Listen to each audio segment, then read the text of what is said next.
Muy buenas tardes, bienvenidas y bienvenidos a esta nueva actividad de la Cátedra Alicia Goyena en este formato que hemos dado en llamar la Casa de Alicia Virtual y que seguramente muchos de ustedes ya han habitado a lo largo de no solamente de este año, sino de estos años.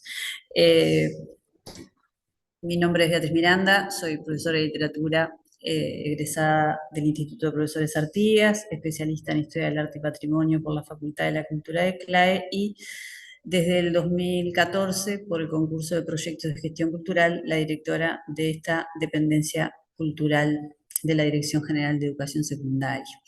En mi nombre y en el nombre del equipo de trabajo que integro, especialmente en el día de hoy, de mi compañera en la gestión, la profesora Marta Argente, la encargada de comunicaciones de la cátedra, y de mi compañera administrativa, Gabriela Borba, que son quienes están haciendo posible esta y todas las actividades que estamos llevando adelante. No solamente les damos la bienvenida, sino que le agradecemos una vez más a la Inspección de Idioma Español de la Dirección General de Educación Secundaria, en este caso específicamente a los inspectores profesores Claudia Serminati y el inspector profesor Servando Corvo, por confiar una vez más en la casa como lugar para albergar esta instancia de formación.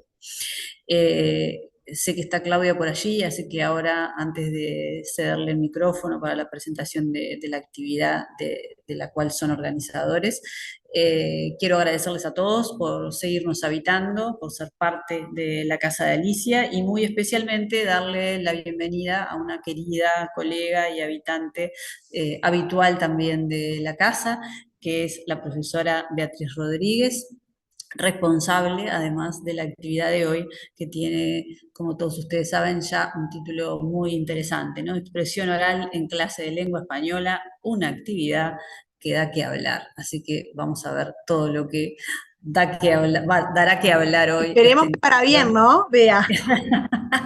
Y esperemos, y sin duda alguna, lo vamos a disfrutar. Claudia, te cedo la palabra y como siempre, muchísimas gracias. Y una vez Bueno, más, bienvenidos a todos. gracias. Gracias, Beatriz y Marta. Y bueno, bienvenidos a todos, gracias por participar en nuestra nueva instancia.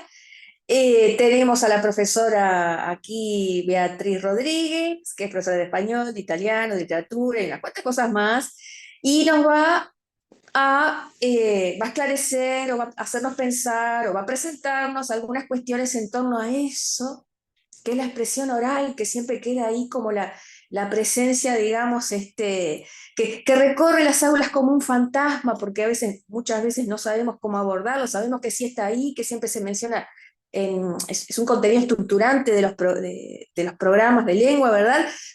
Pero no siempre tenemos la ocasión de detenernos en esto, ¿verdad? En este aspecto tan importante.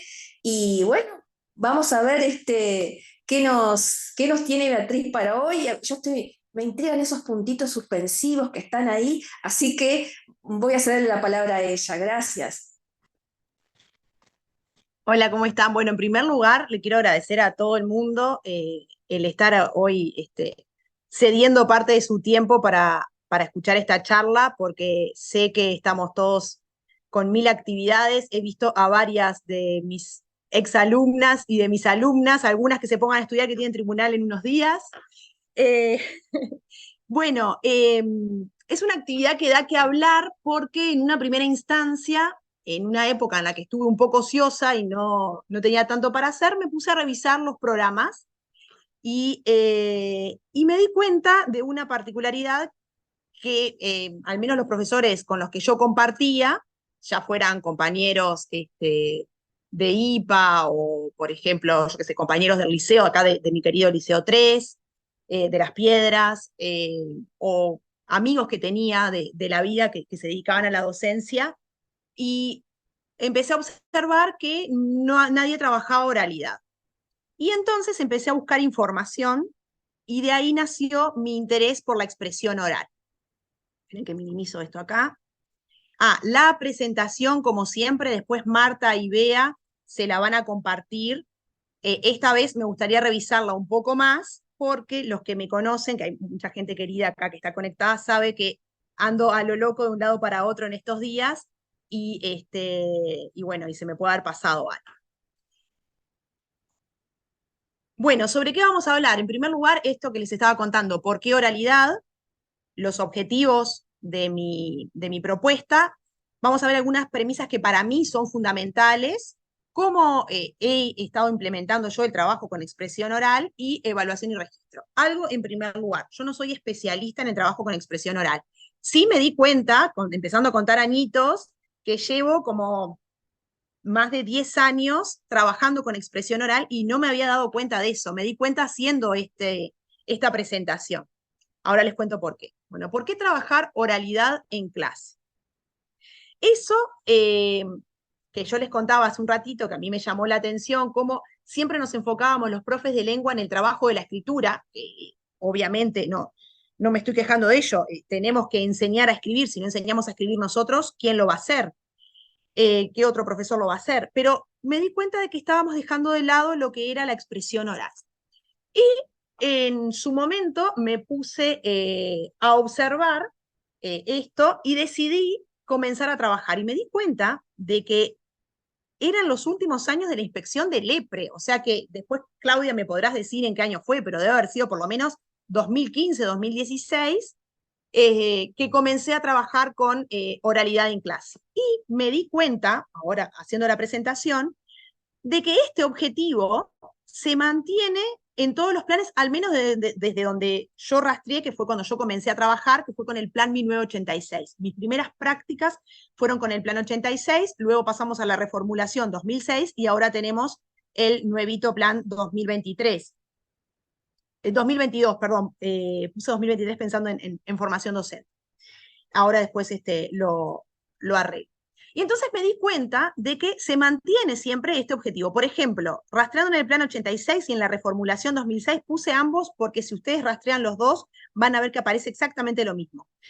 El primero de los objetivos es lograr que el alumno se exprese, y fíjense, oralmente y por escrito. Incluso precede la oralidad, con corrección, eficacia y propiedad. El primer objetivo busca desarrollar las capacidades expresivas de cada estudiante. Yo allí salteé una parte del texto que está en el programa y dice, por último, el lenguaje ha de ser eficaz. Si todo hablar tiene un propósito, será tanto más eficaz cuanto más apropiadamente sirva a ese propósito. Esto supone, por lo tanto, que el alumno deberá ser paulatinamente preparado para asumir los diversos comportamientos sociolingüísticos correspondientes a cada situación de aula, de suerte que logre cumplirlos adecuadamente. Y ahí es donde a mí me cayó la ficha hace más de 10 años, si no conté mal, y me di cuenta de que, bueno, de que si mis alumnos tenían dificultades para expresarse oralmente, tenía dos opciones. Lo mismo que me pasa con la lectura.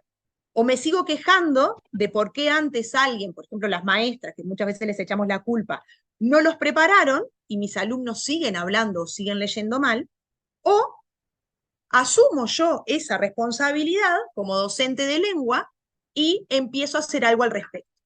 Y bueno, tomé esta segunda decisión y dije, tengo que hacer algo para lograr que mis alumnos se expresen oralmente, como dice el programa, con corrección, eficiencia y propiedad. Pero si miramos el último plan, en el primer componente específico, tanto del programa de séptimo y del de octavo, como incluso en el de noveno, aparece, desarrolla prácticas de oralidad, de lectura y escritura, según los distintos registros, para adecuar los procesos de la comunicación a los requerimientos de cada ámbito de enunciación. Y esto obviamente contribuye al desarrollo de la competencia del marco curricular nacional en comunicación. Entonces, como ven, es algo que no es de ahora, viene desde siempre, pero sencillamente nosotros, por algún motivo, yo creo que es por miedo, lo hemos dejado de lado. Y por miedo y por tradición, porque por lo general no se trabajaba oralidad y bueno, y sigue quedando en el debe. Esto nació, esta observación mía, nació porque me di cuenta de que mis alumnos del Liceo 3 de Las Piedras tenían algunas dificultades. Yo acá les enumeré algunas. Tenían problemas de coherencia cuando ellos realizaban alguna exposición de algún tema, fuera de mi asignatura, en aquel momento hablábamos de asignatura, no de unidad curricular, o fuera de otra. Tenían dificultades en la dicción, inadecuación al contexto, entonces ellos se expresaban en el liceo como si estuvieran en la canchita de fútbol que hay en la esquina, que había mucha falta de vocabulario y eso además no solamente empobrecía lo que era el trabajo con su expresión oral, sino además, obviamente, a nivel escrito. Insuficiencias en la fluidez, cada vez que ellos se querían expresar, se entrecortaban, así fuera contándote lo que habían hecho en el fin de semana. No es que tenían que dar un oral sobre el adverbio o sobre, yo qué sé, paisajes naturales en geografía, sino que contándote lo que habían vivido en el fin de semana, ellos presentaban estas insuficiencias.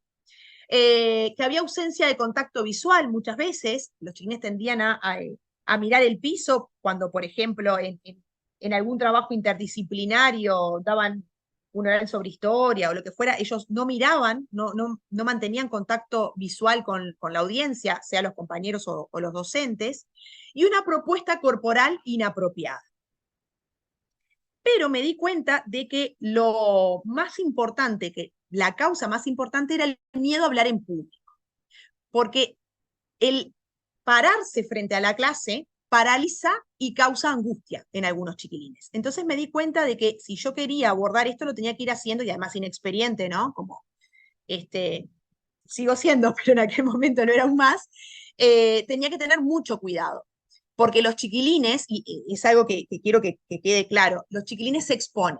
Cuando ellos se expresan, son el foco en la expresión oral o en la lectura, por ejemplo, tienden a paralizarse. Da miedo ser el centro, por todo lo que ya sabemos respecto a las burlas, al bullying. Bueno, entonces me propuse estas metas.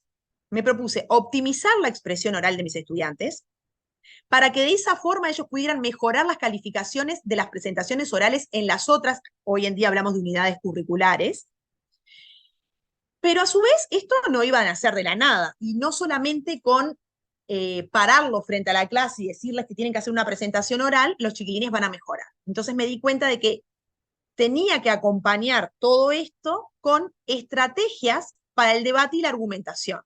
Entonces, no solamente alcanza con proponer actividades de expresión oral, sino que hay que enseñarle estrategias a los chiquilines para que puedan mejorar en este aspecto.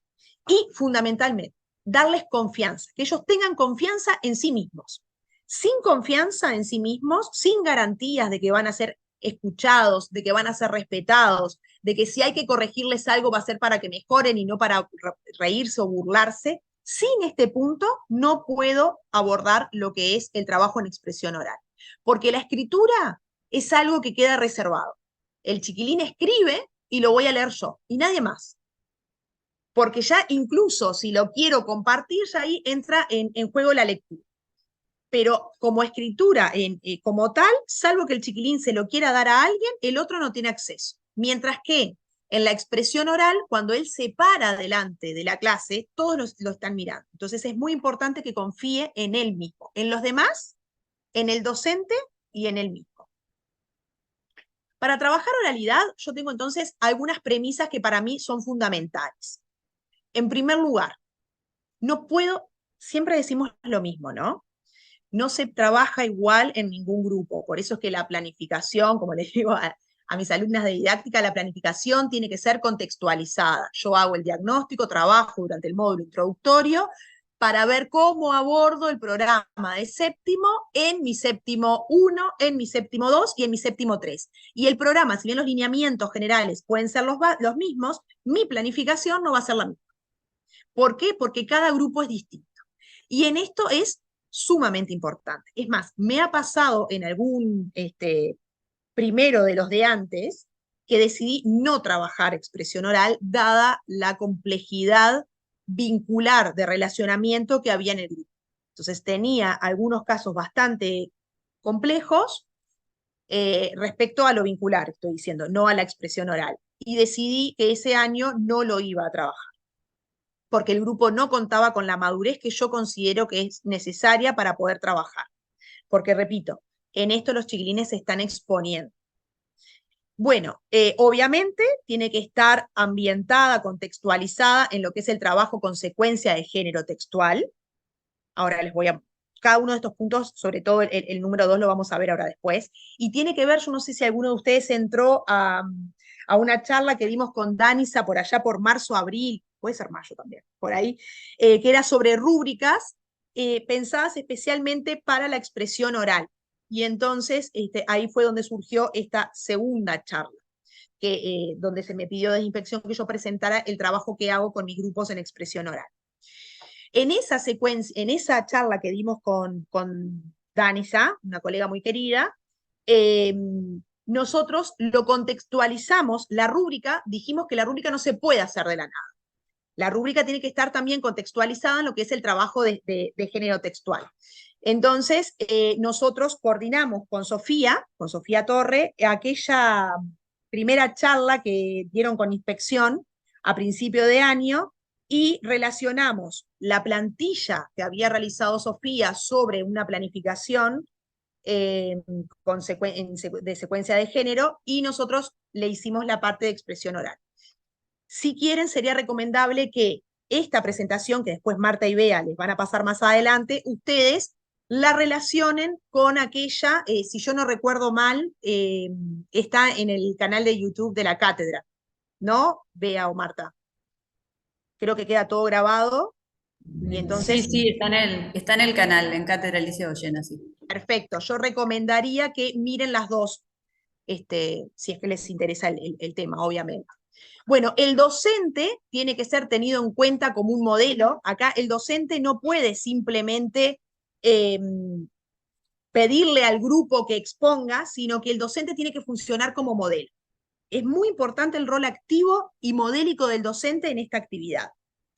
Obviamente, otra premisa fundamental es que tengo que enseñarle técnicas, estrategias a los chiquilines. Y vuelvo de nuevo, en esta actividad, siempre lo empático, lo vincular es importante, pero en este tipo de actividades más aún. Entonces, la empatía y la retroalimentación formativa, y mis alumnos estarán diciendo otra vez con la retroalimentación formativa, Beatriz. Sí, pero es muy importante la retroalimentación formativa siempre y en especial en este contexto. La primera premisa, características del grupo. Tener presente que no se puede hacer lo mismo en todos los grupos, lo que decía hoy. Y otra cosa, cuando yo empiezo a trabajar esto, es durante el módulo introductorio. Pero hago todo un trabajo psicológico con los chiquilines, los voy preparando sobre la importancia de la expresión oral, sin decirle que vamos a trabajar con expresión oral a lo largo del año. Les voy dando confianza en que en mi clase nadie se puede reír, en el respeto del otro, en que nos construimos entre todos. Voy como plantando esas semillitas por separado, hasta que finalizando el módulo introductorio, allá por la cuarta semana de clase aproximadamente, ahí les explico que vamos a hacer un trabajo con expresión oral. Entonces, es muy importante en primer lugar dejarle claro al grupo cómo se va a trabajar y que ellos tengan confianza en que los vamos a cuidar al exponerse oralmente. Y otro punto fundamental, es importante que ellos visualicen la importancia que tiene la expresión oral. Es una de nuestras cartas de presentación. Lamentablemente estamos en una sociedad que es prejuiciosa y tenemos determinados prejuicios. Uno de ellos es, primera carta de presentación, la vestimenta, y en segundo, no digo que esté bien o esté mal, y en segundo lugar, cómo uno habla. Entonces, y yo les hago ver la importancia que tiene el trabajo con la expresión oral, y esa es una de mis primeras premisas. Y repito, puede ser que haya grupos que tengan que empezar más tarde, puede ser que haya grupos en los que se deba cortar el trabajo, si no le doy la garantía, no le puedo dar las garantías a mis alumnos, o que directamente no se pueda trabajar. Segunda premisa, las actividades de expresión oral, como dice el programa 2022, se diseñarán en el marco de una secuencia didáctica de género textual. Todas las actividades deben estar realizadas en el marco de una secuencia didáctica de género textual. De esta manera, la secuencia didáctica culminará en una producción que evidencie la apropiación de aquellos recursos modelizados que el docente entienda prioritarios. Entonces, el producto final, que por lo general es escritura, yo intento que sea también oralidad. Entonces, a lo largo de la secuencia vamos preparando la actividad de escritura, pero también vamos preparando de a poquito lo que es la presentación oral que por lo general cierra la secuencia en mis clases. Fundamental, la modelización docente. Cada vez que yo propongo una actividad de expresión oral, la primera que presenta soy yo. Entonces, si yo les pido a los chiquilines que hagan una presentación sobre su película favorita, la primera que presenta su película favorita soy yo. Entonces, lo que hacemos muchas veces, a veces lo hacemos en el momento, entonces yo expongo, tengo otra premisa que es, no puede superar los 2 minutos, porque si no se hace demasiado extensa, hay chiquilines que les gusta hablar muchísimo, y bueno, y obviamente tenés 20 y pico, 30 por clase, esta actividad lleva mucho tiempo. Entonces, ellos tienen que preparar la presentación en un máximo de aproximadamente 2 minutos. Después, bueno, obviamente puede ser de menos. Siempre lo que les pido es que tenga fluidez. Alguien puede en 1 minuto decir muchísimo si lo hace con mucha fluidez. Entonces, tampoco es que tienen un mínimo y tampoco lo esfuerzo a los chiquilines a que tienen que hablar 2 minutos. Nada es forzado. Es más, puede suceder que un alumno se niegue y está bien. Hay que manejar sus tiempos. Si se niega, no pasa nada. Tengo que tratar de convencerlo para que más adelante lo haga. Lo mismo con otros puntos que van a ver después. Para mí, por ejemplo, es importante que ellos pasen al frente y que miren a los demás, pero si ellos al principio no lo, digo al principio porque siempre después los termino convenciendo, de una forma u otra los termino convenciendo de la importancia de pasar.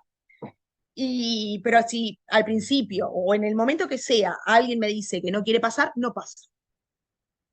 Porque, por lo que decíamos anteriormente, porque se está exponiendo, porque se está mostrando frente a sus pares y eso a veces, sobre todo en la etapa de la adolescencia, es bastante complejo.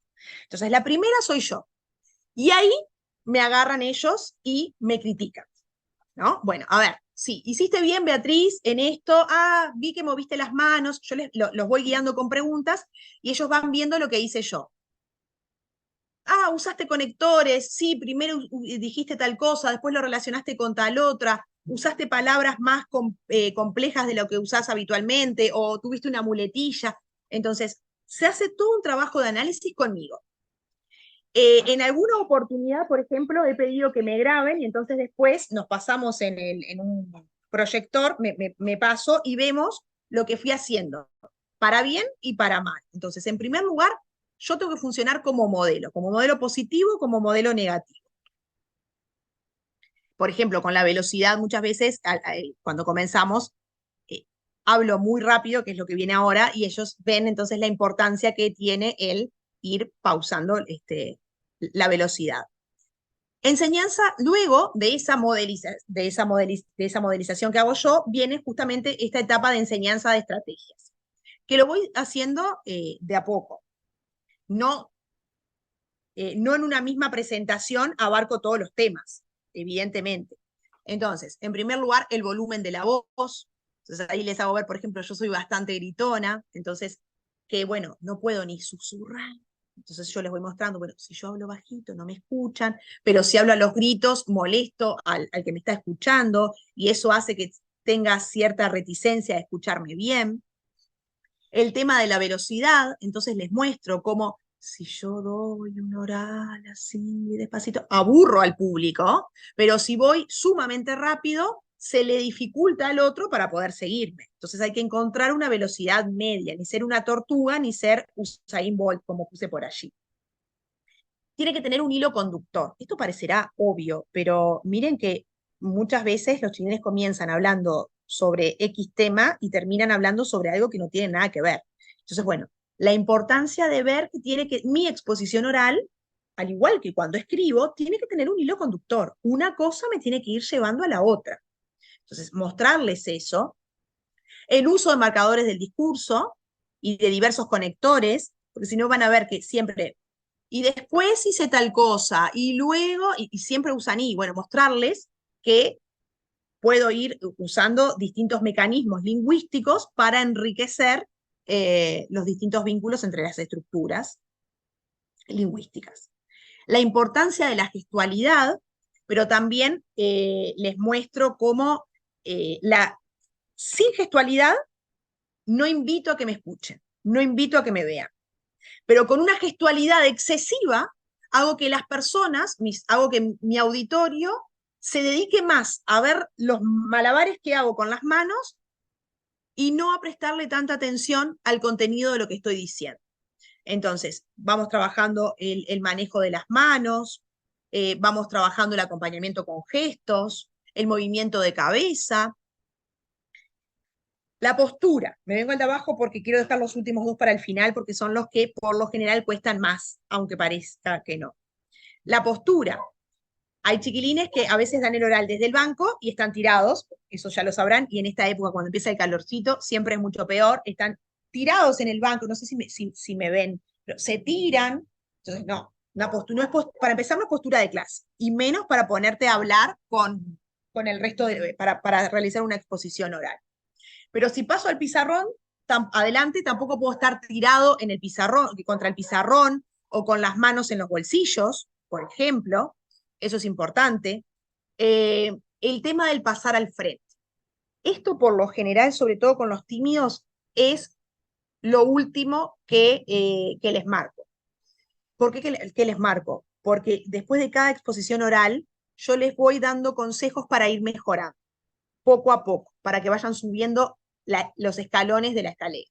Ahora después vamos a ver esto, de la metáfora de la escalera. Pero el pasar al frente. Primero respetar. Si alguien no quiere pasar al frente, bueno, no pasa. Pero después invitarlo a que se vaya animando. Capaz que la primera vez da el oral desde el banco, sentado, mirando solamente al docente o mirando el piso, pero la segunda vez se anima a levantar la cabeza, la tercera lo da desde el banco, pero mirando a los compañeros, y en una última instancia termina pasando al pizarrón. Siempre los termino convenciendo, de una forma u otra los termino convenciendo. Y eso es lo que me deja más contenta, porque el hecho de que se animen a pasar al frente significa que tienen confianza en mí, en sus compañeros, pero también que tienen confianza en sí mismos. Y eso es fundamental. Bueno, y la importancia de la mirada. Es fundamental el mantener contacto visual con los demás. Por eso, bueno, mis alumnas saben que en estos momentos en los que no veo a nadie, debo estar como desesperada, y sí, estoy como desesperada. Cuando yo comparto pantalla continuamente en las clases de didáctica, en los cursos virtuales, continuamente estoy dejando de compartir porque necesito establecer contacto visual. Bueno, en las exposiciones orales pasa lo mismo. Es importantísimo la mirada visual porque demuestra que es la forma que tenés de corroborar que el otro te va siguiendo, de que se va entendiendo, de que el público está interesado y no de que tiene la cámara apagada y ahora está tomando mate mirando la novela. Entonces, eso es sumamente importante, el tema del contacto visual. Hay chiquines que se ponen nerviosos con el contacto visual. Entonces, les muestro, por ejemplo, una técnica que es que pueden mirar sin ver, les digo yo. Entonces, les enseño que, bueno, que perfectamente yo puedo levantar la vista, mirar a mis compañeros y pasear la mirada y pareciera que estoy mirando, pero en realidad no estoy focalizando en nadie. La otra es, obviamente, evitar a aquel que me va a hacer reír. Y el compañero que está sentado en su banco y sabe que puede tentar al otro por los nervios, sencillamente mira para el costado y no el que está exponiendo. Y el último punto, como decía, empatía y confianza, que son los conceptos fundamentales de la propuesta. Me tengo que poner en el lugar del alumno. Esto es fundamental, fundamental. Nunca puedo olvidarme de lo que siente el alumno. Si yo estuviera con 14 años ahí, ¿yo me hubiese animado a pasar? ¿Yo me hubiese animado a decir tal cosa? Entonces, eso es fundamental. Y darle garantías, que el chiquilín sepa que lo vas a respaldar, que no vas a dejar que otro se ría de él. ¿Cómo lo implemento? Bueno, como les conté, yo arranco en el diagnóstico, ¿sí? Y tenemos 3 o 4 instancias más en el año de exposiciones orales. Por lo general es el diagnóstico y 3 más. Difícilmente me dé para mucho más. Bueno, luego de ese convencimiento, ¿no? Que tenemos, que yo intento provocar en ellos, viene una etapa previa, ¿no? En cada secuencia, que es el trabajo con la secuencia. Entonces, si yo, por ejemplo, voy a trabajar folleto, ¿no? O diario de viaje, bueno, primero modelizo el género, ¿no? En una secuencia común y corriente, como se supone que hacemos siempre, y luego voy preparando para la presentación oral. Voy preparando el terreno para hacer la presentación oral. Explico posteriormente la consigna de forma detallada y con las pautas de trabajo. Luego viene mi modelización docente. Por lo general, la explicación y la modelización van juntas. Lo hago en la misma clase. Junto con la modelización, o sea, mi modelización, mi exposición oral es la que sirve para analizar las estrategias y técnicas para una exposición efectiva. O sea, es mi discurso lo que nos lleva a analizar cómo mejorar la presentación oral. O sea, partimos de mis errores o de mis aciertos. Luego les doy, por lo general, una semana a los chiquilines. Por ejemplo, si yo presenté la modelización el miércoles y en el módulo del miércoles, por lo general lo hago en el módulo porque así me rinde para explicar, modelizar y hacer el análisis, ¿no? Entonces, si yo lo hice en el módulo del miércoles, les doy una semana para que ellos se preparen. Y en el módulo del siguiente miércoles arrancamos con las preparaciones. Ya lo tengo bastante aceitado y sé cuánto me lleva. En grupos de entre 24 y 30 alumnos aproximadamente, me lleva unas 3 clases, de unos 40 a 45 minutos. Entonces, a la semana, luego de que ellos prepararon su exposición oral, vienen las presentaciones. ¿Ah? Preparan durante una semana y vienen las presentaciones a la semana, de los estudiantes al grupo. Como les decía anteriormente, lo hago con una frecuencia más o menos de 3-4 veces al año. No todas las secuencias de género textual van acompañadas necesariamente de una exposición oral. A veces sí, a veces no. Depende mucho del género. Hay géneros que invitan, que acompañan, y hay otros que resultan mucho más difíciles. Pero siempre se puede sacar, o no necesariamente tiene que ir por el mismo género. Yo qué sé, por ejemplo, este año a mis alumnos, mis alumnos de séptimo me pidieron trabajar poema. Entonces, bueno, accedí. Es un género que a mí me gusta mucho, pero por lo general no lo trabajo como profe de lengua. Lo trabajo en mis cursos de literatura, pero como profe de lengua no lo trabajo habitualmente. Hicieron ellos, nació de un deseo de ellos, no les iba a decir que no, obviamente. Bueno, trabajamos poemas. No hicimos con poema una exposición oral, pero perfectamente una propuesta podría haber sido no crear, sí crearon poemas, pequeños versos en escritura, pero para exposición oral no era tan atractivo crear poesía y exponerla allí. Pero podría haber sido perfectamente que ellos contaran, expusieran cuál era su poema favorito, su poetisa o poeta favorito, o una canción, y entonces, bueno, vincularlo por ese lado. Siempre algún vínculo se puede encontrar, pero no necesariamente se tiene por qué trabajar siempre en todos los géneros. Bueno, evaluación y registro. Puntos básicos para la evaluación y el registro. Se tienen que usar matrices de valoración, como siempre. Ellos se tienen que usar, me nació lo normativo. Ya sabemos que tenemos que usar matrices, así que si queremos hacer bien nuestro trabajo, tenemos que ponernos, sea lista de cotejo, sea rúbrica. Con los séptimos, a mí personalmente, para darles a ellos, a mí me gusta darles listas de cotejo.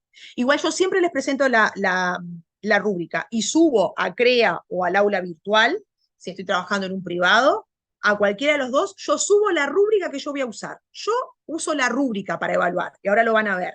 Pero a ellos, para simplificarles la visualización, les entrego una lista de cotejo que va en relación con mi rúbrica, ahora lo van a ver. Pero de todas formas yo les enseño a usar la rúbrica y como siempre, hay chiquilines que les gusta, sienten alguna atracción por el tema de la rúbrica, bueno, son más curiosos y entonces se las imprimen e incluso la manejan en clase. Pero ellos tienen en el cuaderno pegada una lista de cotejos sobre exposición oral. Y esa lista de cotejo se mantiene puede ser según la característica del género, que en alguna ocasión pueda cambiar alguno de los criterios a ser evaluados, pero si no, por lo general se mantienen. Ahora van a ver cuáles son. Bueno, la retroalimentación docente, que ahora vamos a hablar sobre este punto, el registro que hago yo y hacen ellos, este es doble, y la autoevaluación y la coevaluación. No empiezo con autoevaluación y coevaluación, pero es algo que vamos haciendo después.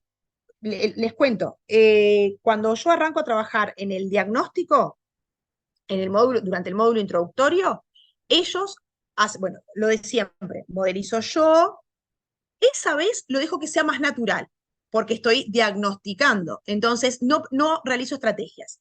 Yo modelizo para que ellos sientan confianza, ustedes tienen que hacer esto, pero lo voy a hacer yo antes. Miren cómo se hace o vean que yo también hago lo que pido que hagan ustedes. Entonces, expongo yo y luego les doy un tiempito para prepararlo como siempre, más o menos una semana, y vienen las exposiciones de ellos. En las primeras exposiciones no tienen una retroalimentación inmediata. Yo me siento con la compu, los tengo ordenados, ahora les voy a mostrar cómo realizo el registro, y voy completando mi tablilla de registro. Por lo general, eso lo hago la semana previa a Semana de Turismo, que es cuando a mí me gusta cerrar el módulo introductorio o la etapa del diagnóstico. Tengo para corregir, obviamente, actividades escritas. Durante esa semana, como buena docente, paseo, pero también hago el bendito informe del diagnóstico, que lleva muchísimo tiempo, pero que es muy importante, porque ese diagnóstico, ese informe del diagnóstico va a determinar cómo voy a trabajar, por lo menos durante el primer semestre, porque después viene lo que es la reformulación, la replanificación. Pero es sumamente importante hacer a conciencia el diagnóstico inicial. Entonces, el informe del diagnóstico inicial. Yo me imprimo, luego el día que volvemos, les entrego los distintos diagnósticos. Nosotros hacemos diagnóstico de lectura en voz alta, es otra actividad a la que le estoy hincando el diente hoy en día también, porque me pasaba lo mismo. Me quejaba de que mis alumnos no sabían leer. Mis alumnos de didáctica, sobre todo didáctica 3, me iban diciendo, tengo 2 alumnos que no saben escribir en mi clase y que no saben leer. Es increíble, están en séptimo y no saben. Bueno, lo mismo, tenemos 2 opciones. O me quejo de la maestra y mis alumnos siguen sin aprender, o tomo cartas en el asunto y les enseño a leer yo. Entonces les entrego el diagnóstico escrito, les entrego el diagnóstico oral, les entrego el diagnóstico de lectura. ¿Cómo entrego el diagnóstico oral? Van a ver ahora cómo hago yo el registro. Les entrego la tirilla con mis apreciaciones según la rúbrica. Me tomo el tiempo de explicarles uno a uno qué fue lo que le puse a ellos. Toda esta etapa me lleva muchísimo tiempo. Pero bueno, yo estoy convencida de que vale la pena. Luego viene una segunda etapa, damos una secuencia, viene una segunda exposición oral. Esta sí, modelizo, pero además explico la consigna, modelizo en el momento y ahí viene el análisis de las estrategias. Luego de eso, a la semana ellos presentan, pero ahí ya cuando empecé a modelizar y a enseñar estrategias, la devolución, la retroalimentación es inmediata. Es decir, bueno, vi algunas de mis alumnas por ahí, entonces, las voy a poner como ejemplo. Vi que está Mabel, por ejemplo. Entonces, Mabel da su presentación oral, apenas termina Mabel, yo le doy mi retroalimentación. Y ahora vamos a ver cómo hago la retroalimentación. Luego se presenta Mirel, entonces hace su presentación, su exposición oral Mirel, e inmediatamente yo le hago la retroalimentación. Y ellos van anotando. Lo que yo les digo, ellos lo van anotando. Ahora van a ver, cuando pasemos al registro, les digo específicamente qué es lo que anotan los chiquilines. Eso es en una segunda etapa. Ya en la tercera y en la última, porque se acuerdan que hago el diagnóstico y 3 más, a veces 4, pero difícilmente. Entonces, cuando viene luego del diagnóstico, la segunda presentación o la tercera sin ser el diagnóstico, eso depende del grupo, arranca la autoevaluación y la coevaluación. Obviamente, si hay un alumno que quiere autoevaluarse acá, obviamente, perdón, en la segunda etapa, no acá, perdón, en el registro, en la segunda presentación oral, lo puede hacer, obviamente. Pero la coevaluación la implemento básicamente si es un grupo maduro en la segunda retroalimentación que damos en voz alta. Bueno, acá tienen la rúbrica, ¿no? Siempre apuntando a lo formativo. Entonces, en los niveles ponemos logrado plenamente, logrado satisfactoriamente, parcialmente logrado, en proceso de logro. Recuerden que en lo posible tienen que apuntar a lo que es el proceso de los chiquilines. Bueno, para ver lo que es la elaboración de rúbricas, los invito, como dije antes, a ver la presentación que dimos con Dani. Vocalización, volumen, postura corporal, gestualidad, contacto visual con el auditorio y fluidez en la exposición. Si ustedes miran las dimensiones, son las mismas que aparecían desde el comienzo cuando yo les conté que esto nació por mi preocupación. Bueno, son los puntos además que acá, que trabajamos en las estrategias, ¿no? Pero además de eso, son los puntos que yo observé que eran los que mis alumnos del Liceo 3 tenían mayores problemáticas. Si ustedes comparan esto de acá, que son las problemáticas que yo observaba en mis alumnos del Liceo 3, son los mismos que yo trabajo en las estrategias. Paso rápido porque todo esto ya lo vimos, que son estas. Si empiezan a comparar van a ver que a grandes rasgos son los mismos, y por lo tanto son los mismos en la rúbrica que tenemos por acá. La rúbrica es la misma que habíamos presentado con Danisa. A esta rúbrica de cotejo, perdón, le corresponde esta lista de cotejo, que es la que tienen los chiquilines. Y lo mismo, logrado o en proceso. No le pongo sí, no, o suficiente, insuficiente. ¿Ah? Tenemos en dimensiones, vocalización, volumen, postura corporal, gestualidad, contacto visual, fluidez e inflexiones. Sé que hay 800 dimensiones más para poner, pero no podemos evaluar todo. Nos volvemos locos nosotros y volvemos locos a los chiquilines consecuentemente. Bueno, como les dije, luego de esa presentación de los chiquilines viene la retroalimentación, que tiene que ser formativa. No hay vuelta. Es la información que recibe el alumno sobre su desempeño. Esa es la retroalimentación. Fundamental para seguir creciendo. Yo le tengo que dar una devolución al alumno. La devolución tiene que ser inmediata porque es oralidad. Y salvo que yo registre, si no registro grabando, por ejemplo, no quedan marcas. Y grabar para después volver a escuchar y volver a mostrarle al chiquilín es bastante engorroso. Nos llevaría muchísimo tiempo. Nosotros tenemos que optimizar los tiempos. Entonces, la devolución es inmediata. Y esta devolución va a hacer que el alumno siga creciendo. Annie Hobbit, por ejemplo, propone acordar con los estudiantes las estrategias de mejora y el tiempo para hacerlo. Entonces, ¿por qué puse este punto acá? Porque este es el registro que yo hago. Puse un mapa al costado porque mi registro funciona como un mapa. No sé si se observa bien, ahí capaz que se ve mejor, pero nosotros tenemos, ¿ven? Diagnóstico de expresión oral. Yo me hago esta tablilla para cada uno de mis grupos a principio de año. Pongo la fecha, esta es la fecha en la que hice el diagnóstico, por ejemplo.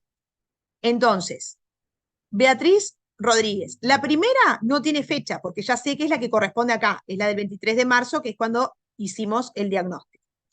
Y me pongo un comentario, no me pongo, por ejemplo,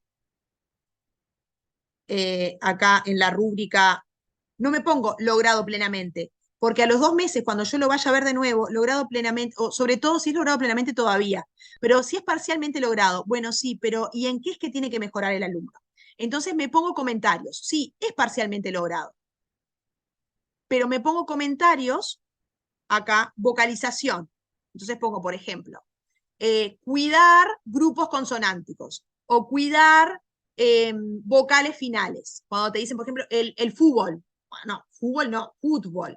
Entonces, bueno, ese es un tema, es de los más complicados, ¿no? Porque demuestra además otras cuestiones que son un poco complejas.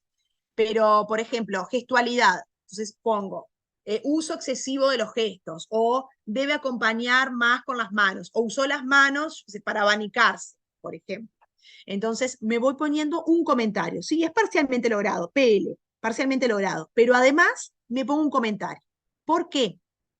Porque yo esto se lo voy a dar al chiquilín. En la primera vez que es el diagnóstico, yo me imprimo esto y le doy a cada uno una tirilla, ¿no? Por ejemplo, si acá viniera, no sé, vi que también estaba Jessica, otra alumna mía, entonces pongo Jessica. Entonces yo corto la tirilla de Beatriz, después corto la tirilla de Jessica, corto la tirilla de Mabel y así sucesivamente, y le doy la tirilla correspondiente a cada uno. Los chiquilines la pegan en la última hoja o en la contratapa de la cuadernola. ¿Por qué? Porque entonces, cuando venga la próxima etapa, que es, por ejemplo, el 5 de mayo, esto lo inventé, ¿no? Las fechas estas las inventé. La segunda etapa es el 5 de mayo, entonces, cuando el chiquilín expone, yo voy a ir escribiendo, pero con la misma, esto es un Word, ¿no? Y lo que hago es agregarle las columnas, no, los renglones, se los agrego y entonces voy comparando. Entonces veo la vocalización, las anotaciones que yo me hice el 23 de marzo, las comparo con las de hoy, 5 de mayo. Y después, cuando hagan la exposición el 3 de agosto, voy a ir observando en base a mis comentarios si el chiquilín fue evolucionando o no. Y a partir del 5 de mayo, yo le voy a ir dando pautas sobre qué tiene que mejorar. Y sobre esto vamos a hablar después. Entonces el chiquilín, yo ahí ya no le doy más la tirilla, lo que hace es, pone en su cuaderno, debajo de la tirilla inicial, pone la fecha 5 de mayo y pone los consejos, las recomendaciones que yo le doy para mejorar, que van a coincidir con lo que yo me escribo acá. Cuando el 3 de agosto el chiquilín vuelve a exponer, ahí observamos si mejoró o no. Si mejoró, le marco otra cosa para ir mejorando. Bueno, yo me había quedado por acá. Y bueno, sobre los tiempos, yo hago acuerdos con los chiquilines sobre cómo pueden mejorar esa actividad. Entonces a veces les digo, bueno, capaz que lo que podés hacer es hacer vos una presentación sobre el tema que quieras en tu casa y te grabás. A veces me traen la grabación a mí, otras veces la escuchan ellos. Por ejemplo, con la lectura en voz alta también, se graban se graban ellos y se escuchan, entonces eso los ayuda a ir mejorando y nos vamos poniendo en acuerdo con ellos tanto las pautas como los tiempos para ir mejorando. Obviamente es personalizada y es inmediata, como decía anteriormente. Salvo la del diagnóstico, todas las demás son con una retroalimentación inmediata. Y siempre apuntando a mejorar. Tengo que construir con el alumno, no tirarlo abajo. Y para ello, esta ya la conocen mis alumnas, es una escalerita que yo aprendí hace unos 3 años atrás en un curso, acá puse la fuente, que tuve en el Claxo justamente sobre didáctica, a la que se invitaba a estudiantes de formación docente de 4º año y o a profesores de didáctica, y en algunos casos, si el profesor de didáctica quería, podía invitar a sus alumnos. Yo entré como estudiante, porque estaba cursando 4º año de mi profesorado de italiano. O sea que esto les puedo decir, fue en el 2021. Me inscribí como estudiante de 4º de italiano. Y el curso me pareció fantástico. Era de ANEP, formación docente, en colaboración con Flaxo. Lamentablemente no se volvió a realizar, porque si no me hubiese inscrito con alguno de mis grupos de didáctica, porque realmente siento que aprendí muchísimo. Una de las cosas que más rescato de ese curso fue esta famosa escalerita. En esta escalerita, esta docente, Sofía García, nos enseñó lo siguiente, que ahora yo se lo transmito a mis alumnos. Tengo que destacar los aspectos positivos. O sea que cada vez que el chiquilín expone, algo bueno tiene que haber.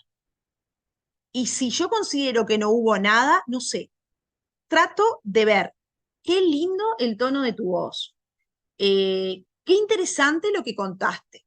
Siempre tengo que partir de algo positivo, porque yo no puedo marcar errores para que el chiquilín mejore, porque a ver, en la retroalimentación tengo que marcar cuáles fueron las carencias o falencias, obviamente, porque si no lo marco no crece el alumno. Entonces no es decirle a todo, ay, qué fantástico que estuvo, qué bueno, porque si no, no crece.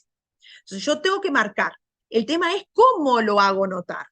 Yo puedo decirle que fue un desastre, y ¿cómo vas a hablar así? ¿Cómo? Y eso destruye, y entonces nunca más borré a mi alumno de la clase, o puedo tener una retroalimentación formativa que sea efectiva y motivarlo a seguir creciendo.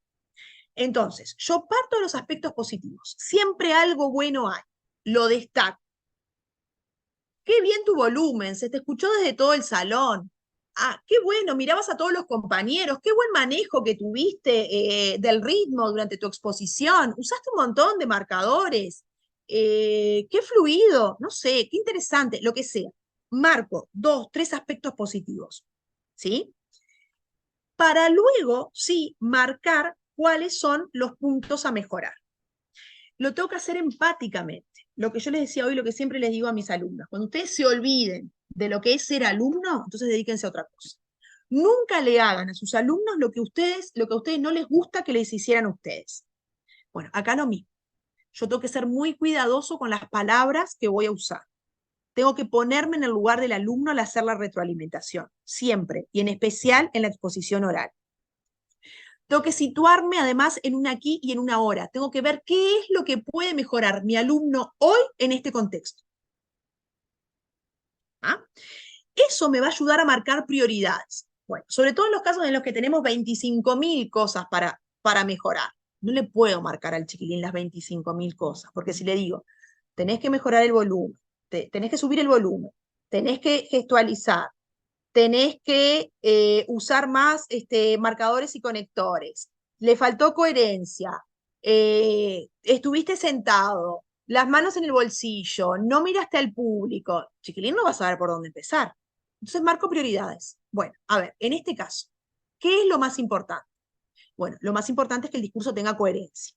Entonces le marco, le doy algunos consejos, y ahí viene el acuerdo de lo que relacionamos con Anijovic, sobre qué puntos el chiquilín va a mejorar. Y le marco 1, 2.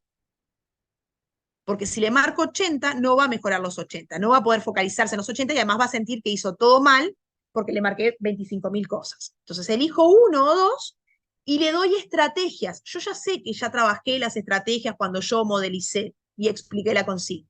Pero en el momento, rapidito, porque tampoco puedo hacer una retroalimentación de 2 horas, en una retroalimentación de 1 minuto o 2, le digo al chiquilín, bien, por eso me lleva 3 horas de clase, le explico qué es lo que tiene que mejorar y cómo lo puede mejorar.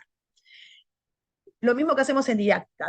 Después el alumno puede encontrar otra vía para mejorar lo que yo le pedí que mejorara. Fantástico, porque yo no tengo la verdad absoluta, pero por lo menos le di una idea de por dónde encarar el cambio.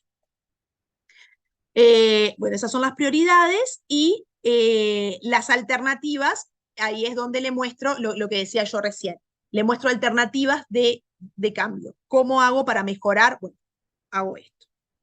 Bueno, el registro, como ya les había dicho, lo llevo yo, pero también lo lleva el alumno. Esto quiere decir que el alumno va viendo cómo va mejorando. Entonces, cuando el 5 de mayo en mi devolución ve que mejoró vocalización, eso lo motiva. Y eso lo va a ayudar, le va a servir de mojón para tomar el impulso y mejorar ahora postura corporal, por ejemplo. Y se lo hago ver. Le digo, mirá qué bien, la otra vez te había dicho tal cosa y ahora mirá cómo lo mejoraste. Bueno, cuando el grupo está preparado, viene la coevaluación. ¿Qué es lo que hago? Simplemente antes de que yo dé la retroalimentación, la da un compañero. El compañero juega a ser el profesor, ¿sí?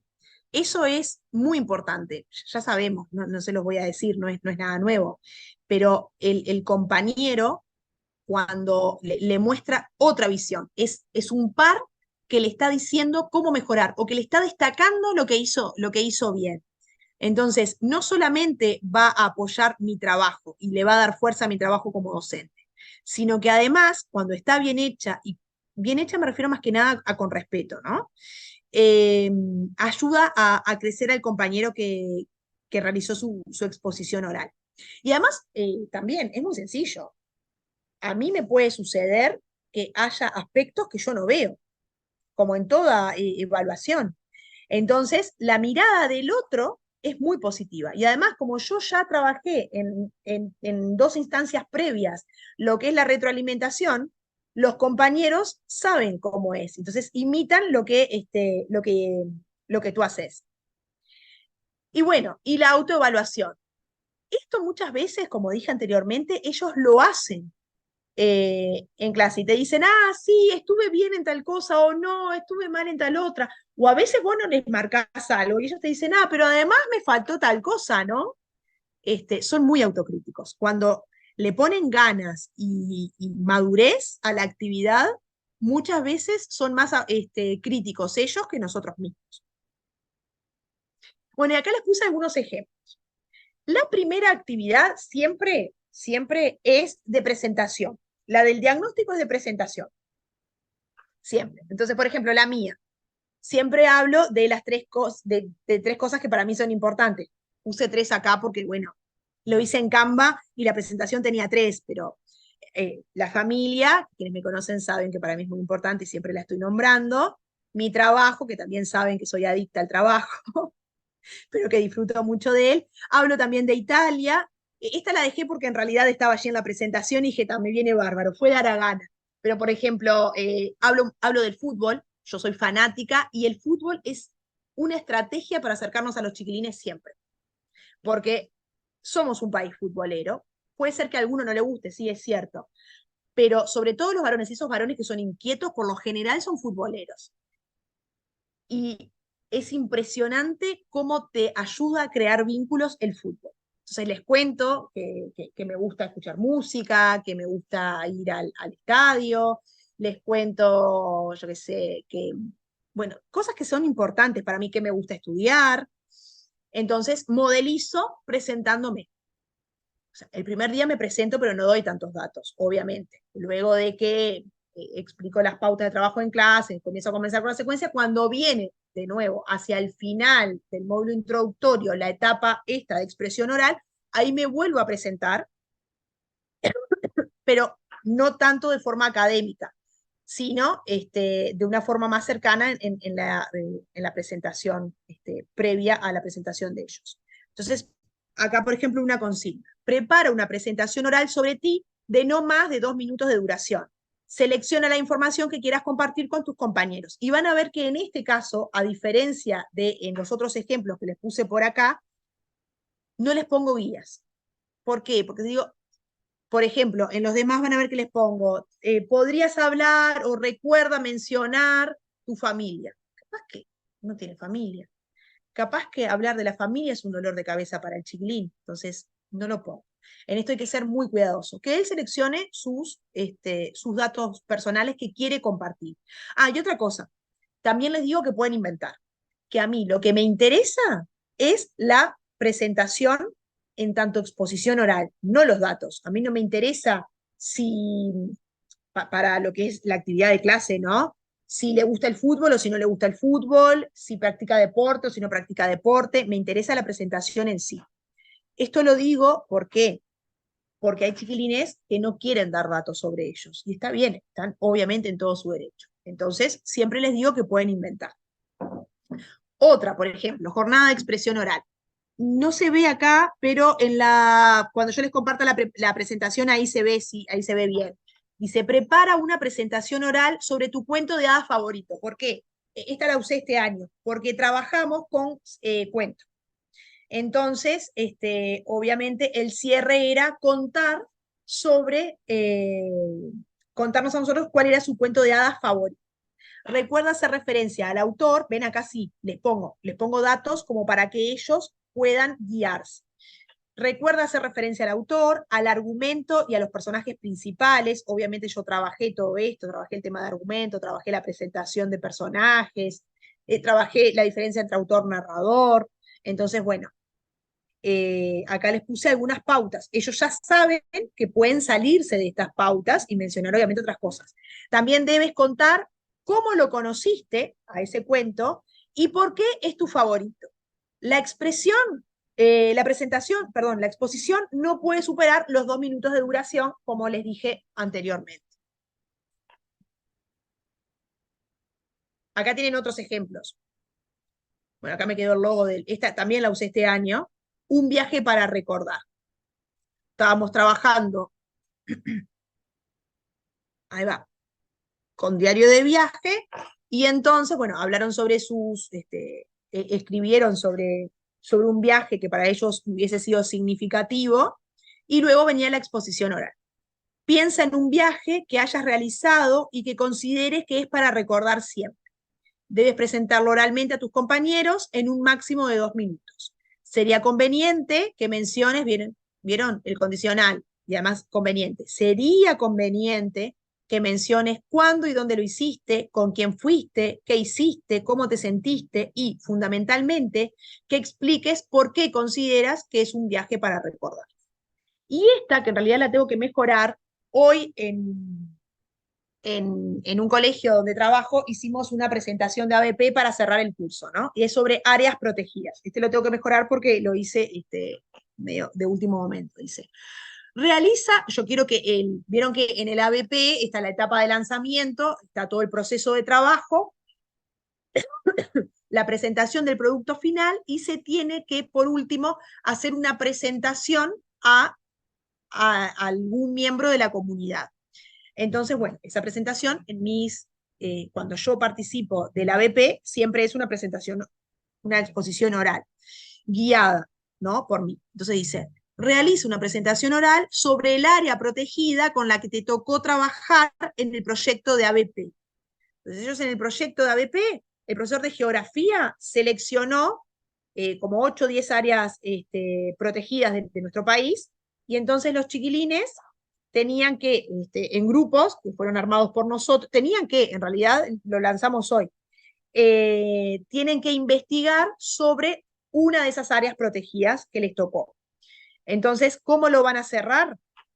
Con esta exposición oral. Recuerda que la presentación se realiza en un máximo de 2 minutos. Sería conveniente que menciones dónde se ubica esa área protegida, cuál es su fauna y flora y su importancia para nuestro país. Ese es otro ejemplo. Después, si quieren, tengo muchos más que les puedo presentar. Este lo puse por ser el último que armé. Bueno, estas son de este año, tengo de otros años y con otros géneros. Y bueno, acá puse las referencias que cité y terminé por el día de hoy. Nos quedan 19 minutos por si quieren, que sería lindo hacer preguntas, sugerencias, críticas, porque como dije anteriormente, con la retroalimentación formativa crecemos todos. Entonces, bueno, si quieren aportar algo, sería muy valioso. Pueden decir que no les gustó, si no les gustó. Hola, no sé si me escuchás. Silvana, sí, te escuchamos. ¿Cómo estás, Beatriz? Estuvo muy interesante, la verdad que me gustó muchísimo, felicitaciones. Pero me quedó un poquito colgado el tema de la rúbrica. ¿Cómo la implementás a la rúbrica? Porque vi que trabajás más bien, mostraste ahí con el tema solo de la expresión oral. O sea, esa rúbrica tú te la armaste solo para trabajar la expresión oral. Ya, Sí. y tú te armas otras rúbricas para las otras, no sé, macrohabilidades que tú trabajes en la secuencia, entonces.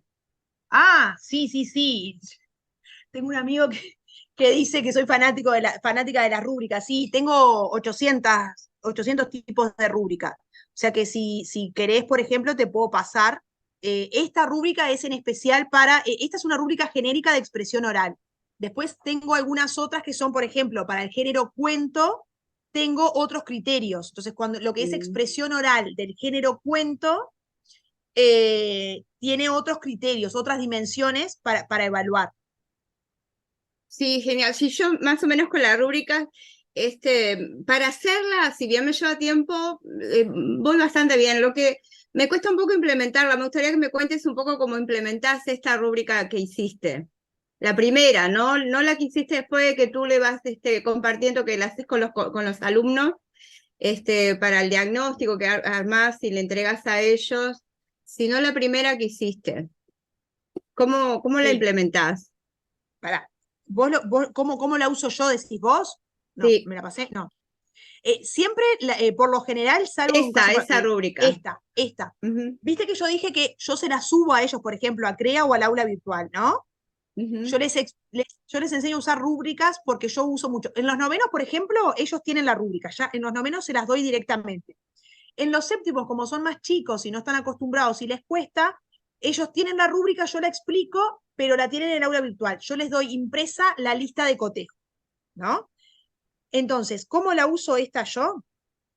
Tengo una impresa en mis carpetas y cuando los chiquilines van dando su oral, yo tengo la rúbrica impresa al lado. Ya llega un momento que te sabes la rúbrica de memoria de tantas veces que la usás, ¿no? Porque siempre le vas haciendo alguna modificación, pero las modificaciones las vas haciendo de a poco. Entonces, yo la tengo al lado y entonces, por ejemplo, en vocalización parcialmente logrado, en ocasiones la vocalización genera ciertas dificultades para comprenderle adecuadamente. Entonces, en este espacio, Esa acá, rúbrica tú la haces para ti, no es que tú se la leas porque a veces a mí me pasa que la rúbrica queda como una terminología que veo que a sí, ellos se les complica entender. Entonces, sí, completamente de es, acuerdo contigo. Por eso esa rúbrica, yo, por una cuestión de cristalización, de cristalinidad, perdón, yo la subo al aula virtual y cuando vamos a hacer la segunda exposición oral, no la primera que es la del diagnóstico, cuando la otra, a partir de la segunda, yo se las explico.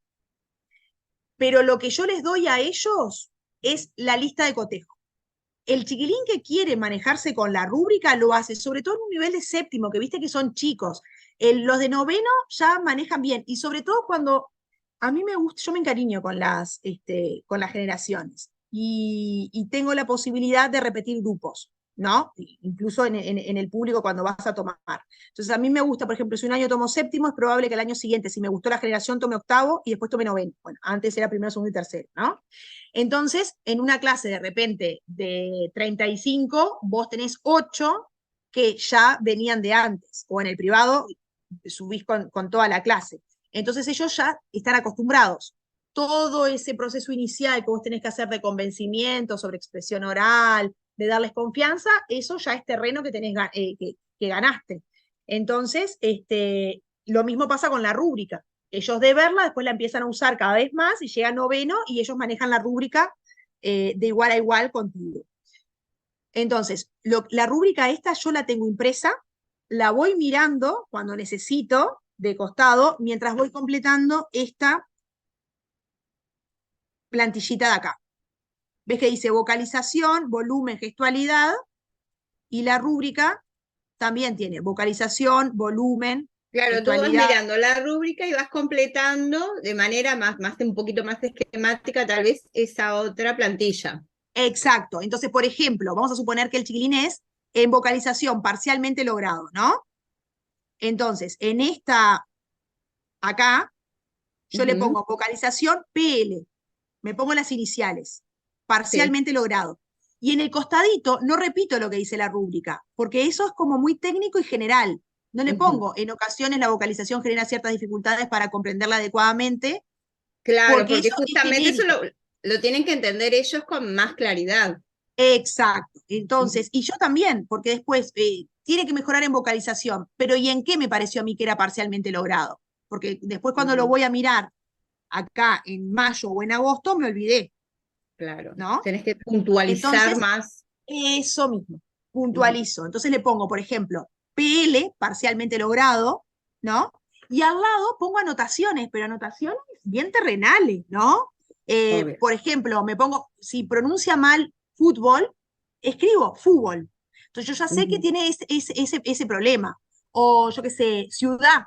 Entonces lo ujú, escribo a propósito sin la D. Entonces, o volumen, yo qué sé, habla gritando, o gestualidad, manos en los bolsillos. Entonces pongo PL, mm, parcialmente logrado, manos en los bolsillos. Y al chiquilín le exacto. doy esta devolución. Porque además en séptimo, como yo te decía, lo que les doy es esto, es más que La nada la lista de lista de... cotejo. Ellos tienen esta lista de cotejo pegada en la última hoja de la cuadernola, donde además van anotando esto. Miran ese progreso o ese proceso. ¿Y te piden Exacto. nota? Bueno, sí, la nota motiva. En la primera no lleva, en la segunda lleva nota, y sí, soy regalona en este aspecto, porque la idea es motivar, ¿no? Y cómo van creciendo ellos. Y después empiezan a poner ellos la nota, y siempre se ponen menos de la que pongo yo. Sí, sí, ellos son más críticos, eso es verdad. Bueno, gracias. Yo la verdad que me hiciste pensar bastante en esto de trabajar la oralidad, porque yo creo que lo hacemos. Lo hacemos porque siempre le estamos pidiendo a los chiquilines. Bueno, yo hago preguntas o pongo alguna consigna, me cuentan a ver alguna película, me cuentan, bueno, en el módulo introductorio, cuando se presentan. Trabajamos oralidad, pero esto me parece como mucho más, se puede visualizar, sistematizar de otra manera. Me Claro, parece está que sistematizado. me gustó muchísimo eso. Bueno, gracias, Beatriz. Gracias, Silvana. Y a las órdenes, cualquier cosa, no sé si está mi correo por ahí, no lo puse. Ah, ¿sabes qué? Lo agrego en la presentación si querés y me escribís si te interesa el tema. Ah, Bueno, ¿me ven buenísimo. ahora? ¿Me ves? ¿Me ven? Ahora sí, ahora te escuchamos, Servando. ¿Me ven o no me ven? Te vemos bárbaro. Ah, bárbaro, porque también tengo problema con esto. A ver, yo frente al planteo que lo agarré tarde, por supuesto, pero en base al planteo de lo que hizo la profesora recién, o sea, yo considero que el trabajo con la lengua oral tiene que correr al alumno del habla espontánea, ¿verdad? Entonces, que el desafío tiene que ser posicionarlo en una situación de enunciación diferente.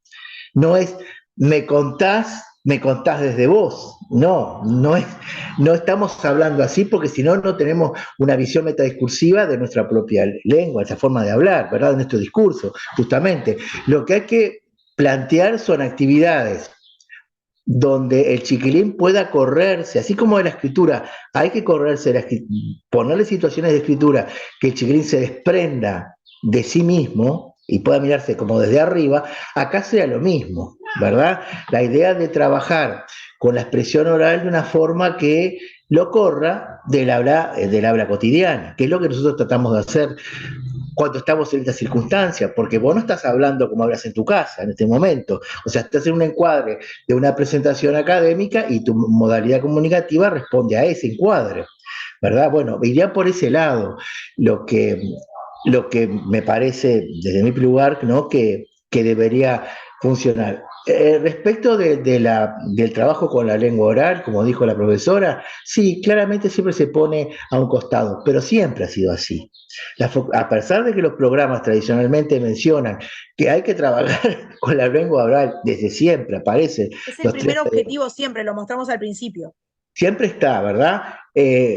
Pero siempre se soslaya, ¿no? Porque aparentemente como que el trabajo con la variedad estándar oral, no debería trabajarse. Entonces, sí, hay que considerarlo, me parece muy oportuno el planteo. Bueno. Una cosa que no dije, pero además, después, sobre todo con los grupos que vienen en proceso, obviamente la frutilla de la torta es el debate, ¿no? Claro. No entré en esto porque no nos iba a dar el tiempo, pero trabajar lo que es las técnicas del debate, y bueno, todos nosotros hemos tenido estilística, si trabajaron la poética, abordarlo. Yo no digo que hay que poner a los chiquilines a leer la poética, por favor, no estoy diciendo Obviamente que no. Pero nosotros como docentes, sacar técnicas de la poética aristotélica para enseñárselas a los chiquilines a nivel de liceo es muy enriquecedor, pero me parece que viene una etapa posterior a esto, no quise entrar en eso porque no nos iba a dar el tiempo, ya ven que estamos en I53 y no mencioné lo del debate, ¿no? Claro. Acá en el grupo me pareció ver a la profesora Francini. Es así, ¿no? ¿Está? En el grupo, ¿no? ¿A Valeria? Valeria. Ah, Valeria fue alumna mía. ¿Valeria está? ¿Está o no está? ¿Estás? Acá. ¿Cómo estás? Ah, Valeria. Bueno, ¿vos te acordás que cuando yo estuve en tu clase, conversamos sobre el tema de la propuesta de Booktubers, ¿no? De la presentación en ese sentido. ¿Podés comentar un poquito al respecto sobre tu experiencia en ese sentido? Porque me pareció muy interesante el planteo, lo que estuvimos conversando aquella vez. ¿Sí? Comento, me hiciste poner Da- roja. Para que saco la cámara, si me ven. Bueno, buenas tardes para todos. Sí, empecé a trabajar con el género transmedia, con los chicos de séptimo, y bueno, fue una experiencia nueva, pues yo nunca había trabajado ese género, y cuando fue Servando a visitarme, la propuesta era mucho de la oralidad. A mí me gusta trabajar mucho en la oralidad, pero cuando ellos van reflexionando. Entonces, el día que estuvo observando, nosotros ya habíamos comenzado, bueno, primero que era transmedia, vimos la palabra, cómo se componía, después los booktubers, qué conocían ellos de los booktubers, primero contextualizamos de los conocimientos previos de los chicos, bueno, qué saben de booktubers, qué son los influencers. Después, a las próximas clases, les llevé un informe de Telemundo que hablaba sobre los booktubers. Y ahí empezamos, bueno, según lo que decía el informe y los conocimientos previos que ya traían y lo que ya habíamos trabajado, pusimos en un contexto y bueno, y ellos vieron cómo lo que ellos, sus conocimientos previos que tenían, más el informe, cómo ellos llegaron a la palabra, lo que era booktuber. Después de esa secuencia, seguimos, bueno, sobre los influencers, sobre los neologismos, los extranjerismos, empezamos a traer todo eso. Y en sí, mucha escritura no, lo que era mucho era reflexionar, reflexionar, reflexionar. Ellos iban anotando de lo que íbamos hablando y terminamos después con una reseña. Fuimos a un texto de Mariana Enríquez, trabajamos la reseña, que el objetivo de acá del género transmedia es llevar ya sea un texto, un videojuego, algo informativo, lo que sea, llevarlo a un cómic, o un cómic transformarlo en un video, o sea, ese proceso inverso, por ejemplo. Entonces elegimos un cuento y ese cuento lo que hicimos fue que ellos aprendieron a hacer una reseña. Y ellos después se pusieron en lugar de, como booktuber, ¿sí? Y cada grupo, porque aparte yo trabajo en muchos grupos, que Servando lo vio, trabajamos en grupo y cada grupo fue exponiendo su reseña como si fueran un booktuber o un influencer, bueno, qué características tenía Claro, que tener eso, y estuvo claro. bueno, o sea, Sí, una la experiencia nueva. propuesta, claro, en ese lugar, porque hay muchos booktubers que realizan reseñas de distinto tipo, pero algunas son estructuradas y otras no. O sea, a ver, pasa Seguí tu como en consejo, cualquier. Servando. ¿Cómo? Seguí tu consejo. Le llevé 3 reseñas diferentes, hice lo que vos me dijiste, de una influencer que, como vos me dijiste, miré su reseña y era muy correcto, otro que reseñaba cualquier cosa y otro que era peor. Los chicos visualizaron cada reseña y dije, bueno, ¿cuál estuvo mejor lograda? ¿Cuál no? Y mire lo que todos fueron a la que reseñó bien. Digo, y si ustedes escribiesen un libro, por ejemplo, les puse así, ¿no? ¿Cuál de los 3 booktubers que estaban reseñando ustedes contratarían o para redactar sus libros, para que le hagan una reseña? Y ellos eligieron al que mejor, como dijo Servando, el que tenía una mejor estructura, ¿sí? Porque no es que reseño papas o boñatos, así, porque Claro. estuvo bueno eso. Sí, porque en realidad, o sea, el habla formalizada, hay ciertos booktubers que mantienen siempre la misma estructura en cuanto reseñan un libro. ¿Tá? Pero eso forma parte de oralidad formalizada. En el formato booktuber presento así, pero hay otros que no, otros que se manejan no son asistemáticos en cuanto a la manera de reseñar un libro o de recomendar un libro, y otros que están decididamente corridos hacia el habla espontánea, con lo cual, a ver, lo que emerge claramente es una subjetividad como muy floja, muy laxa en lo que tiene que ver con lo metadiscursivo. Entonces, ese es un trabajo que puede funcionar justamente para lo que es el trabajo con la oralidad formalizada y justamente integrarlo en un contexto que funciona, como lo transmedia, la comunicación transmedia, y se van integrando muchas cosas allí. Es que Bueno, escuchando ahora a Beatriz, me surgió, ahora ya terminamos, pero me surgió para el año que viene ese género volverlo a dar, pero ya de otra forma, implementando todo lo que Beatriz nos enseñó hoy, que está buenísimo. Aparte fui alumna de ella y aprendí todo esto gracias a ella. este, está muy bueno lo que Beatriz planteó hoy. Entonces, mechar ese género transmedia con la oralidad, la expresión oral, ya se me está volando la cabeza para el año que viene, agregarle más cositas, ¿no? Claro, ¿Qué seguro. decís vos, Armando? Para mí está muy bien, o sea, yo lo agarré todo empezado, ¿no? Entonces capaz que dije, ya repetí todo, ya lo hablaron, ya lo conversaron, pero, pero a mí me parece que tenemos que seguir trabajando con esto, con el tema de la oralidad formalizada, del trabajo con exposición oral, con la lengua oral en general, y bueno, eh, hay que trabajar, ¿no? En ese sentido hay que experimentar. Bueno, Porque vea, no sé, capaz, ¿cómo? si no, Perdón. que si no, no mejoran los chiquilines. Me gustaría, cuando termines observando, me gustaría responder Oh, una ya pregunta terminé. que hizo Laura. Laura pregunta, ¿el estudiante cómo recibe en general la idea de realizar una presentación acerca de un determinado tema? En general lo recibe bien. La mayoría está de acuerdo. Ahora, no te voy a mentir, hay chiquilines que están más reticentes. Eh, yo tengo un vínculo muy particular con ellos, me encargo de generar un vínculo de cercanía, porque a mí me parece que tenemos que llegar a los alumnos desde lo afectivo, sin ser amigos. Hay que mantener la distancia, pero hay que brindarles seguridad, hay que demostrarle que a mí me interesa, que estoy ahí porque a mí me gusta, porque tengo vocación, porque quiero que él aprenda. Cuando el chiquilín ve eso en vos y sabe que vos le vas a dar las garantías, se larga. Difícilmente tenga uno o dos que se niegan en el diagnóstico. A veces me pasa que tengo uno o dos, pero por suerte después es como, también depende de quiénes inician, porque si vos tenés una clase en la que ya, por ejemplo, los primeros se animan a pasar al frente, te pasa la mayoría. Si los primeros lo hacen desde el banco, se te quedó la mayoría, por ejemplo, sentado. Entonces eso depende también, yo no obligo a pasar nunca, pero además siempre los que inician la presentación son voluntarios. Entonces pregunto, ¿quién quiere iniciar? Y arrancan. Si tengo suerte y son esos grupos extrovertidos, que hay varios que quieren participar, ya ahí va sobre ruedas la actividad. Si no, lo tenés que ir manejando. Ahora quiero Pero decir algo, Beatriz, vinculado con esto, ¿no? Con esto que estamos conversando. Yo he visitado docentes y le he propuesto el trabajo de desestructuración del aula tradicional. Entonces, no significa que uno tenga que pasar al frente necesariamente, porque eso es en un formato de exposición, pero cuando uno puede estar en un foro, estamos en círculo, ¿no?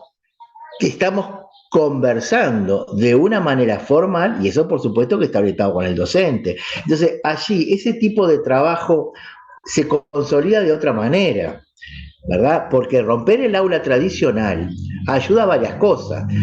Atenuar el griterío, por ejemplo, que tenemos, o sea, porque en general el docente tiende a levantar la voz para que se escuche del fondo, el chiquilín se amedrenta porque va a un escenario, ¿no? Porque escenario porque todos se están mirando. Entonces, si nosotros procuramos desarticular ese modelo tradicional y que el chiquilín se acostumbre, porque lo interpersonal y lo comunicacional no lo podemos trabajar mirándose la nuca, ¿verdad? O sea, si trabajamos de competencia comunicativa, nosotros ahora nos estamos mirando incluso así, pero en un salón, a ver, se supone que los chiquilines tienen que mirarse, se supone que se tiene que ver, porque todo lo no verbal aparece funcionando en ese momento. Y hay que, por eso también se trabaja. Y lo interpersonal, a ver, lo del respeto al otro, todo eso se tiene que pasar de lo mero declarativo a funcionar efectivamente en el aula. Entonces, queremos que se comunique mejor, que sean mejores usuarios de la lengua. Sí, claro, pero tenemos que hacer cosas para eso. Y las cosas que me parece que hay que hacer es también estimular una modalidad comunicacional que donde estamos sentados y podemos interactuar sobre un tema de una manera formalizada, usar la lengua, aunque estemos en esa posición. No implica que uno tenga que, a ver, situar porque no es lo mismo cuando un chiquilín, por ejemplo, es tímido, puede desde el banco, si estamos todos así, podemos estar conversando sin problema. Y ahí la timidez se corre, ¿verdad? No empieza eso de que, por ejemplo, si vos vas a una clase y lo que ves es presentación oral y pasan 4 chiquilines al pizarrón con una hojita o la leen o se miran y hablan y repiten todo como un lorito, eso no es un trabajo con la lengua oral, eso no es exposición, eso es otra cosa, que no sé ni lo que es, mímica, no sé cómo se llama. Pero bueno, es un comentario, algo que quería agregar al respecto de esto. Pero insisto, es importante cambiar nuestra posición en el aula. El espacio físico condiciona nuestra práctica. Clarito. Entonces, eso hay que desestructurarlo, si no volvemos a lo mismo. Y poner al alumno en el centro, como se dice, no puede quedar a nivel de meramente discursivo. Hay que operacionalizarlo. De verdad, cambiando nuestros hábitos de trabajo en el aula. Y se empieza por cosas sencillas, como esas, ¿verdad? Que a muchas personas les cuentan, yo tengo que estar parado, bueno, no, desestructurar. Y ahí podemos encarar el trabajo con la lengua oral. Es una posibilidad que se puede manejar, pero lo otro puede costar bastante más, porque de hecho, estando en ese modelo tradicional de trabajo durante tantos años, que hemos estado transitando hace pila de años, ha sido muy dificultoso el trabajo con la lengua oral y no se ha encarado. Porque el que termina exponiendo, haciendo la tradicional exposición, pregunta-respuesta en el aula, es el docente, ¿verdad? Y siempre hubo problema con esto, pero si ensayar otras posibilidades de habitar el aula puede dar resultados. De hecho, yo lo vi en clase, funcionando este año con varios profesores, funcionando bien. Bueno, ya hablé. Si nos tenemos que despedir, despedite Beatriz primero, o si alguien quiere participar y después nos despedimos los demás. Bueno, muchas gracias por todo el tiempo y sobre todo por los 6 minutos extra que sé que se lo están robando a sus familias o a otras actividades, así que muchísimas gracias por haber estado compartiendo este tiempo con nosotros. Bueno, Beatriz, nos estamos despidiendo, Beatriz y Marta, muchas gracias docentes por estar acá. Y bueno, nos veremos en la próxima. A ver, lo que nos queda es la última actividad del año, el 22 de noviembre. Exacto. Que está muy buena la actividad justamente porque clausura todo este año de trabajo. Bien, Exacto. Se reagendó, ¿verdad? La actividad y quedó exactamente como un cierre. Capaz que quedó mejor, ¿no? Como cierre de todo el ciclo. Jorge. Exacto. Bueno, muchísimas gracias, como siempre. Bueno, pero cuenten cuál va a ser la actividad, así ya vamos sabiendo. Bueno, te contamos la actividad. La actividad es la siguiente. Yo convoqué a 2 profesoras. Una es Raquel Martínez del ISO 62 y otra es la profesora, ay, se me fue el nombre ahora, perdón, Claudia, Rosana Letieri, claro, perdón, pero se me voló, de Santa Rosa, para trabajar con, digamos, los desafíos de la implementación del EBI y de los programas correspondientes en las organizaciones situadas. Es decir, lo que se va a plantear es, bueno, gente real, como las mujeres real de DAO, por ejemplo, que te muestran de todo tipo, bueno, acá es lo mismo, profesor real, ¿no? Nada de teórico, real. ¿Qué pasó? ¿Qué dificultades tienen? Son 2 liceos con características diferentes. El Liceo 62 de Montevideo, que tiene una peculiaridad organizacional desde todo punto de vista muy complejo, y el Liceo de Santa Rosa, que lo seleccioné porque me parece un liceo que es pueblo, por supuesto, pueblo, pero no tan del interior, pero tiene sus características. Entonces, la idea justamente es reflexionar sobre eso. Y bueno, va por ahí la experiencia. Es el 22. Ya se enteraron todos los demás que no estaban. Bueno, recordemos que bueno, que esas inscripciones ya están completas, ¿no? Porque es una actividad reagendada, pero bueno, de cualquier manera, seguramente las compañeras, como ha sucedido a lo largo de todo el año, van a dar la autorización para que la actividad se grabe y después puedan acceder a ella, tantos quienes van a estar participando como quienes no, en el canal de YouTube y por supuesto también desde los canales de difusión de la Inspección de Idioma Español. Así que bueno, muchísimas gracias a todos por habitarnos hoy, por habitarnos todo el año y nos queda un encuentro más. Y bueno, y hacia el 2024, obviamente. Un gran abrazo para todos. Bueno, nos vemos, gracias a todos. Chao.